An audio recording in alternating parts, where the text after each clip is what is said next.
أكد الدكتور محمد سعيد رمضان البوطي أن بلاد الشام خصها رسول الله بالمحبة والمكانة المتميزة، ومن هنا يتميز شعبها بالمحبة والألفة والتوافق على شرع الله، والتأكيد أن وحدته الوطنية شيء غير قابل للمس، مؤكدا أن الحرية حق لكل فرد شريطة أن تتوافق مع حرية الآخرين. لقد علمت الدنيا كلها أن الإسلام الذي أذعن له أهل الشام عقدا بينهم وبين الله عز وجل هو ذلك الإسلام الحقيقي المنبثق من صريح كتاب الله كما قلتم، ومن صحيح كلام رسول الله صلى الله عليه وعلى آله وسلم.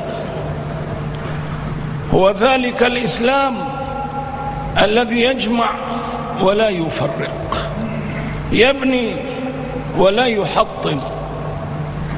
هو ذلك الإسلام الذي يحتضن الإيمان المطلق بالله سبحانه وتعالى، ومن ثم فإنه يأتلف مع سائر المؤمنين بالله سبحانه وتعالى من مسلمين وكتابيين على السواء.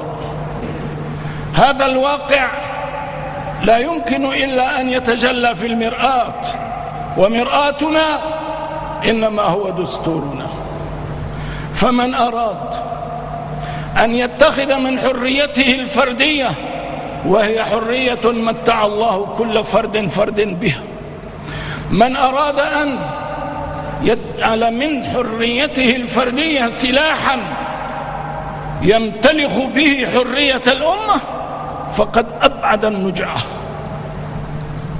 وحاول أن ينكس حقيقة الحرية وأن يمسخها، أن يختار الإنسان المعتقد الذي يشاء. هذا ما ملكه الله إياه في دار الدنيا، لا إكراه في الدين، قد تبين الرشد من الغي. أما أن تجعل من حريتك هذه التي متعك الله بها سلاحا تحاول أن تقضي به على حرية الأمة، وأن تنهي ميقات هذا العقد المبرم بين هذه الأمة وبين مولاها وخالقها عز وجل، فهذا شيء ليس إليك، وهذا إنما هو إجرام في حق الحرية وإساءة لها. هذه يا عباد الله الحقيقة التي قد يغص بها أناس من حولنا عن يمين وشمال، لكن شامنا المشرفة لا يمكن أن تغص بها. شامنا التي شهد لها رسول الله وشهد لنا فيها رسول الله صلى الله عليه وسلم، إذ قال: هي خيرة الله من أرضه يجتبي إليها خيرته من عباده.